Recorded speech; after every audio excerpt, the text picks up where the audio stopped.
ಪುನೀತ್ ರಾಜ್ಕುಮಾರ್ ಎಲ್ಲರ ಪ್ರೀತಿಯ ಅಪ್ಪು.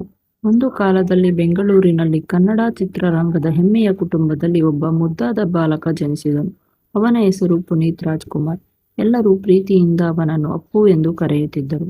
ಪುನೀತ್ ಅವರು ಕನ್ನಡದ ಮಹಾನ್ ನಟ ಡಾಕ್ಟರ್ ರಾಜ್ಕುಮಾರ್ ಮತ್ತು ಪಾರ್ವತಮ್ಮ ರಾಜ್ಕುಮಾರ್ ಅವರ ಕಿರಿಯ ಮಗ.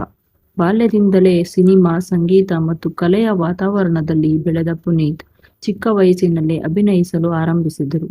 ಬಾಲನಟನಾಗಿ ಅವರು ತಮ್ಮ ಸಹಜ ಅಭಿನಯದಿಂದ ಕನ್ನಡಿಗರ ಮನ ಗೆದ್ದರು. ಬೆಟ್ಟದ ಹೂವು ಚಿತ್ರದಲ್ಲಿನ ಅದ್ಭುತ ಅಭಿನಯಕ್ಕಾಗಿ ಅವರಿಗೆ ರಾಷ್ಟ್ರೀಯ ಚಲನಚಿತ್ರ ಪ್ರಶಸ್ತಿ ದೊರೆಯಿತು. ಮುಂದೆ ಪುನೀತ್ ಅವರು ನಾಯಕ ನಟರಾಗಿ ಕನ್ನಡ ಚಿತ್ರರಂಗಕ್ಕೆ ಕಾಲಿಟ್ಟರು. ಅಪ್ಪು ಚಿತ್ರದ ಮೂಲಕ ನಾಯಕನಾಗಿ ಪರಿಚಯವಾದ ಅವರು ತಮ್ಮ ನಟನೆ, ನೃತ್ಯ, ಹಾಡು ಮತ್ತು ಅದ್ಭುತ ನಗುವಿನಿಂದ ಎಲ್ಲರ ಮನ ಗೆದ್ದರು. ಆ ದಿನದಿಂದಲೇ ಅವರು ಎಲ್ಲರ ಪ್ರೀತಿಯ ಅಪ್ಪು ಆದರು. ಪುನೀತ್ ಕೇವಲ ಒಬ್ಬ ನಟರಾಗಿರಲಿಲ್ಲ, ಅವರು ಉತ್ತಮ ಗಾಯಕ, ನೃತ್ಯಗಾರ, ನಿರೂಪಕ ಮತ್ತು ಶಿಸ್ತಿನ ಜೀವನ ನಡೆಸಿದ ವ್ಯಕ್ತಿಯಾಗಿದ್ದರು. ಅವರ ಸರಳತೆ ಮತ್ತು ನಗು ಎಲ್ಲರನ್ನೂ ಆಕರ್ಷಿಸುತ್ತಿತ್ತು, ಆದರೆ ಅವರ ನಿಜವಾದ ದೊಡ್ಡತನ ಅವರ ಹೃದಯದಲ್ಲಿತ್ತು. ಪುನೀತ್ ಅವರು ಶಿಕ್ಷಣ, ಆರೋಗ್ಯ ಮತ್ತು ಸಮಾಜ ಸೇವೆಗೆ ಅನೇಕ ರೀತಿಯಲ್ಲಿ ಸಹಾಯ ಮಾಡಿದರು.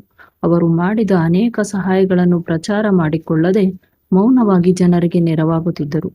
ಒಳ್ಳೆಯ ಕೆಲಸವನ್ನು ಪ್ರತಿಫಲದ ನಿರೀಕ್ಷೆಯಿಲ್ಲದೆ ಮಾಡಬೇಕು ಎಂಬುದನ್ನು ತಮ್ಮ ಜೀವನದ ಮೂಲಕ ತೋರಿಸಿದರು. ಅವರು ತಮ್ಮ ಕುಟುಂಬವನ್ನು ತುಂಬಾ ಪ್ರೀತಿಸುತ್ತಿದ್ದರು. ಅಭಿಮಾನಿಗಳನ್ನೂ ತಮ್ಮ ಕುಟುಂಬದವರಂತೆ ನೋಡುತ್ತಿದ್ದರು. ಅದಕ್ಕಾಗಿಯೇ ಕರ್ನಾಟಕದ ಜನರು ಅವರನ್ನು ಕೇವಲ ನಟನಾಗಿ ಅಲ್ಲ, ತಮ್ಮ ಮನೆಯ ಮಗನಂತೆ ಪ್ರೀತಿಸಿದರು. ಆದರೆ 2021 ಅಕ್ಟೋಬರ್ 29ರಂದು ಪುನೀತ್ ಅವರ ಅಕಾಲಿಕ ನಿಧನದ ಸುದ್ದಿ ಕರ್ನಾಟಕದ ಜನರನ್ನು ದುಃಖದ ಸಾಗರದಲ್ಲಿ ಮುಳುಗಿಸಿತು. ಲಕ್ಷಾಂತರ ಅಭಿಮಾನಿಗಳು ಕಣ್ಣೀರಿನಿಂದ ತಮ್ಮ ಪ್ರೀತಿಯ ಅಪ್ಪುವಿಗೆ ವಿದಾಯ ಹೇಳಿದರು. ಆದರೂ ಅಪ್ಪುವಿನ ಕತೆ ಅಲ್ಲಿಗೆ ಮುಗಿಯಲಿಲ್ಲ. ಅವರ ಸಿನಿಮಾಗಳು ಇಂದಿಗೂ ಜನರನ್ನು ರಂಜಿಸುತ್ತಿವೆ. ಅವರ ಹಾಡುಗಳು ಇಂದಿಗೂ ಮೊಳಗುತ್ತಿವೆ. ಅವರ ನಗು ಇಂದಿಗೂ ಅಭಿಮಾನಿಗಳ ಹೃದಯದಲ್ಲಿ ಜೀವಂತವಾಗಿದೆ. ಅವರು ಮಾಡಿದ ಸಮಾಜ ಸೇವೆ ಇಂದಿಗೂ ಅನೇಕ ಜನರಿಗೆ ಪ್ರೇರಣೆಯಾಗಿದೆ. ಪುನೀತ್ ರಾಜ್ಕುಮಾರ್ ನಮಗೆ ಒಂದು ಸುಂದರ ಪಾಠ ಕಲಿಸಿದ್ದಾರೆ.